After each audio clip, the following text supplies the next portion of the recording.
16 ধারা পর্যন্ত পড়ে ফেলছি। আজকে আমরা 7 ধারা থেকে শুরু করবো ইনশাআল্লাহ।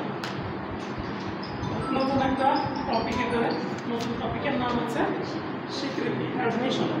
ঠিক আছে, এখানে আমরা অ্যাডমিশন সম্পর্কে পড়বো, কনফেশন সম্পর্কে পড়বো, এবং আমাদের আলটিমেটলি মাথায় রাখতে হবে 5 থেকে 55 ধারা সবগুলো কি সম্পর্কে, রেসিডেন্সি সম্পর্কে, প্রাসঙ্গিকতা সম্পর্কে। এখানে শুধু বলা আছে কোন কোন বিষয়গুলো প্রাসঙ্গিক। এখানে প্রাসঙ্গিক তাই আমরা ছাত্রের ক্ষেত্রে নিয়ে আসতে পারবো আর কি।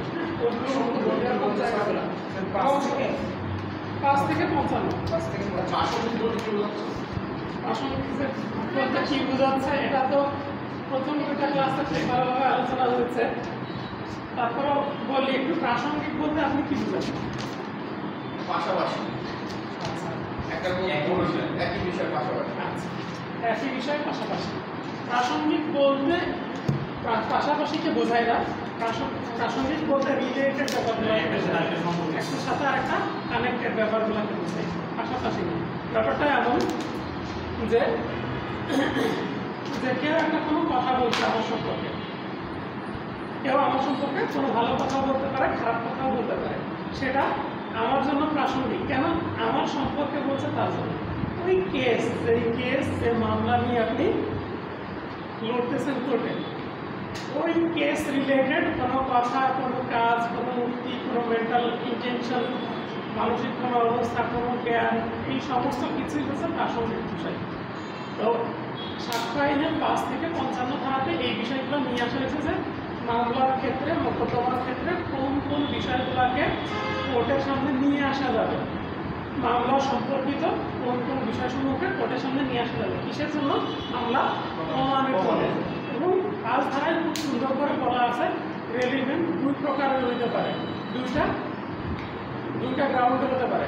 একটা ফ্যাক্টিং ইস্যুর সাথে, আর একটা হচ্ছে রেলিভেন্ট, মানে দুইটা ফ্যাক্টের সাথে আর কি। একটা হচ্ছে ফ্যাক্টিং ইস্যু, আর একটা হচ্ছে রেলিভেন্ট ফ্যাক্ট, যেটা সরাসরি মামলার বিচার্য বিষয়ের সাথে জড়িত, সেই সম্পর্কে তো সাক্ষ্য দেওয়া যাবেই। সেই সমস্ত কার্যক্রম, সেই সমস্ত কথাবার্তা, সেই সমস্ত এভিডেন্স নিয়ে আসতে হবে। পাশাপাশি মামলার সাথে সরাসরি সম্পর্কযুক্ত না, কিন্তু মামলা প্রমাণের ক্ষেত্রে সেইগুলোও প্রাসঙ্গিক, মানে সেগুলো দরকারি, সেরকম জিনিসও নিয়ে আসা যাবে। এই হচ্ছে এখানকার মূল কথা। তো 5 থেকে 5 ধারায় শুধু বলছে কোন কোন বিষয়গুলো মানে সাক্ষ্য দেওয়া যাবে, কোন বিষয়গুলো বলছে ফ্যাক্টিং ইস্যু এবং রেলিভেন্ট ফ্যাক্টে সাক্ষ্য দেওয়া যাবে। এবং 6 থেকে শুরু করা আলটিমেটলি 55 ধারাতে বিভিন্ন ধারাতে বলা হয়েছে যে কোন জিনিসগুলো রেলিভেন্ট হবে, এই তার মানে কোন জিনিসগুলো আপনি সাক্ষ্য হিসাবে কোর্টে নিয়ে আসতে পারবেন। তো প্রাসঙ্গিকতা বলতে যেটা বোঝাচ্ছি আমি, সেটা হচ্ছে সম্পর্ক, একটা জিনিসের সাথে অন্য কোনো জিনিসের সম্পর্ক, রিলেশন, এটাই রিলেটিভিটি। এই হচ্ছে ব্যাপার। কারণ ইচ্ছা আছে একটা মার্ডার করার, তো তার ইচ্ছাটা কি প্রাসঙ্গিক, ঠিক আছে? এরকম ভাবে কেউ কোনো কথা বলছে, তার কথাটা মামলার ক্ষেত্রে প্রাসঙ্গিক হতে পারে, এই সমস্ত জিনিসগুলো। এই যে কেউ যদি একটা খুন করে এবং কোনো ব্যক্তির কাছে থানাতে গিয়ে যদি সেটা স্বীকারোক্তি দেয় বা ম্যাজিস্ট্রেটের কাছে স্বীকারোক্তি দেয়, তাহলে প্রমাণের ক্ষেত্রে এটা একটা প্রাসঙ্গিক বিষয়, তাই না? ওই মামলা প্রমাণ করতে গেলে এটা একটা গুরুত্বপূর্ণ বিষয়, যেটা দিয়ে মামলা প্রমাণ করা সম্ভব। তো এখানে সেই সমস্ত বিষয়গুলোই নিয়ে আসছে। আজকের আমাদের টপিক হচ্ছে অ্যাডমিশন। অ্যাডমিশন মানে হচ্ছে স্বীকৃতি। স্বীকৃতি মানে কোনো কিছু স্বীকার করে নেওয়া, কোনো কিছু স্বীকার করে নেওয়া। এটা 17 ধারা আপনারা একবার পড়েন, 17 ধারায় সুন্দর একটা সংজ্ঞা দেওয়া আছে।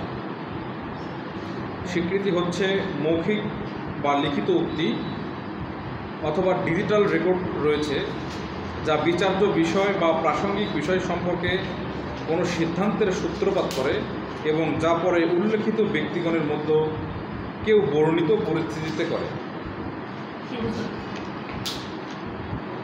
কেউ কি বুঝছেন কিছু? না স্যার, পড়ে আমি প্রথম অংশটুকু বুঝতে কোনো প্রবলেম হওয়ার কথা না। প্রথম অংশটুকু হচ্ছে স্বীকৃতি হচ্ছে কোনো মৌখিক বা লিখিত বা তিনটা বিষয় নিয়ে এসেছে। আমি লাস্টের লাইনগুলো বুঝিনি। এবং যা পরে উল্লেখিত ব্যক্তিগণের মধ্যে কেউ বর্ণিত পরিস্থিতিতে করে। মৌখিক, লিখিত, আর তাদের পুরাতন বই, আপনার বই আমার থেকে বেশি পুরাতন কারো বই নাই এখানে, আমার বই সব থেকে পুরাতন। আমার কাছে যে বইটা সেটা হচ্ছে এই অ্যামেন্ডমেন্ট 2022-এ আসে, 2022-এর আগের বই আমার কাছে। আচ্ছা, তো ওই বইয়ের ডিজিটাল রেকর্ডটা নিয়ে আসা হয়নি, 19 সালে পাবলিশ হয়। মৌখিক লিখিত নতুন করে আসছে, দেখবেন সম্ভবত এটা ব্র্যাকেটের মধ্যে লেখা আছে লিখিত, এবং এটা হচ্ছে ডিজিটাল।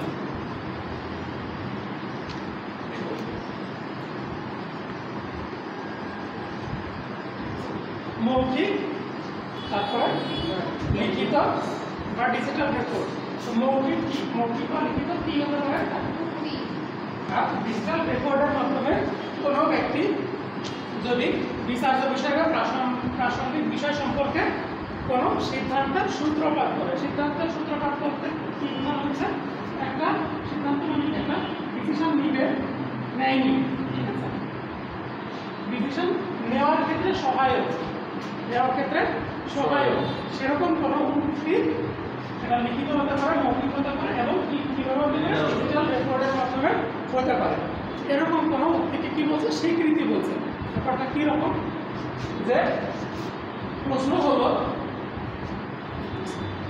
হলো আমি একটা খুন করেছি কিনা, তো সেখানে আমি যদি কোনো কিছু স্বীকার করে নেই, ধরেন খুনের সাথে প্রাসঙ্গিক বিষয় আছে, আমি খুন করেছি কিনা, এটা যদি আমি ডিরেক্ট স্বীকার করে নেই, এটা একটা স্বীকৃতি, বুঝলেন? এটা একটা স্বীকৃতি। এটা কি করছে?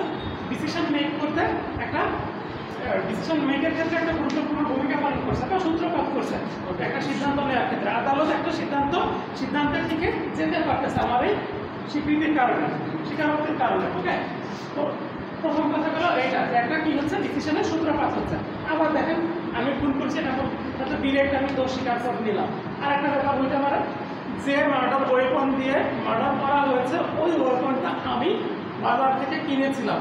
এটা কিন্তু ডিরেক্ট বিচার্য বিষয়ের সাথে কানেক্টেড না, এটা হচ্ছে রেলিভেন্ট ফ্যাক্টের সাথে কানেক্টেড, প্রাসঙ্গিক বিষয়। হ্যাঁ, আমি তাকে খুন করেছি, আর আমি একটা নাইফ বা ছুরি বা চাপাতি কিনেছি হচ্ছে দোকান থেকে। দুইটা কিন্তু এক জিনিস নয়, দুইটা ডিফারেন্ট। একটা কানেক্টেড ডিরেক্ট মামলার সাথে, আর একটা মামলার প্রাসঙ্গিক বিষয়ের সাথে কানেক্টেড, বুঝা গেল? তো আমি চাপাতি কিনেছি, সামনে কুরবানি, তার জন্য আমি চাপাতি কিনতে পারি, তাই তো? আমি চাপাতি কিনলাম মানে ব্যাপারটা কিন্তু এই না ওই চাপাতি তার মারার জন্য উদ্দেশ্যে, এটা একটা কারণ হতে পারে, আর আমি কাউকে মেরেছি, এটা ডিরেক্ট যখন স্বীকারোক্তি দিব, ওটা টোটালি ডিরেক্ট বিচার্য বিষয়ের সাথে রিলেটেড, ঠিক আছে? তো ওইটাও কি, আমি যে চাপাতিটা কিনেছি, এটাও একটা বিচারিক সিদ্ধান্তের দিকে আগাতে পারে কোর্ট, যে সে যেহেতু চাপাতি কিনেছে, তাহলে কি হতে পারে, তার একটা ইন্টেনশন থাকতে পারে, এই হত্যাকাণ্ড করার ক্ষেত্রে তার একটা ইন্টেনশন থাকতে পারে। তার মানে কি, এই যে সে একটু আগানোর মতো স্কোপ পাবে। কি হয়, যারা ইনভেস্টিগেশন করে, তারপরে হচ্ছে যে আদালতে যারা বিচার করে, তারা কিন্তু ক্লুগুলো খুঁজে, অনেকগুলা স্ট্যান্ডিং পয়েন্ট দাঁড় করায়, একটা ধরে সামনের দিকে আগাতে যায়, আগাতে যদি কোথাও বাধা হয়, তখন সেখানে বাদ দিয়ে পরের ক্লু করে দেয়, তাই না? তো এটার ক্ষেত্রে এই স্বীকারোক্তি কি করতে পারে, স্বীকারোক্তি ক্লু তৈরি করতে পারে, যাতে ডিসিশনের দিকে কোর্ট আগাতে পারে। এই প্রথম কথা কিন্তু এই যে মৌখিক বা লিখিত বা ডিজিটাল রেকর্ডের মাধ্যমে কোনো উক্তি যা বিচার্য বিষয় বা প্রাসঙ্গিক বিষয় সম্পর্কে কোনো সিদ্ধান্তের সূত্রপাত করে। পরবর্তী কথা যেটা বলছে, এবং যা পরে উল্লেখিত ব্যক্তিগণের মধ্যে কে বর্ণিত পরিস্থিতি বর্ণনা করে। বুঝেন না? এটা বুঝিনি, এই জন্য বুঝলাম। আগের লাইন সব আগে পড়তে বুঝছি। বলছে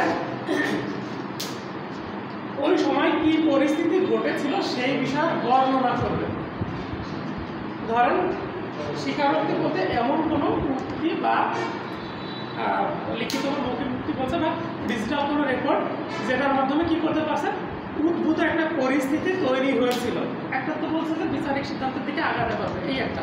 আর একটা হচ্ছে এমন একটা পরিবেশ তৈরি হয়েছিল যেই পরিস্থিতিটার বর্ণনা দিবে। এইভাবে লিখে দিতে হয়ে গেল না, লিখে দিলে হলো না, এটা বুঝতে হবে। আমি একটা উদাহরণ দিই, তাহলে বুঝবেন যে কিভাবে হতে পারে। যে আপনি কোনো একটা বিষয় স্বীকার করে নিয়েছেন, আগেও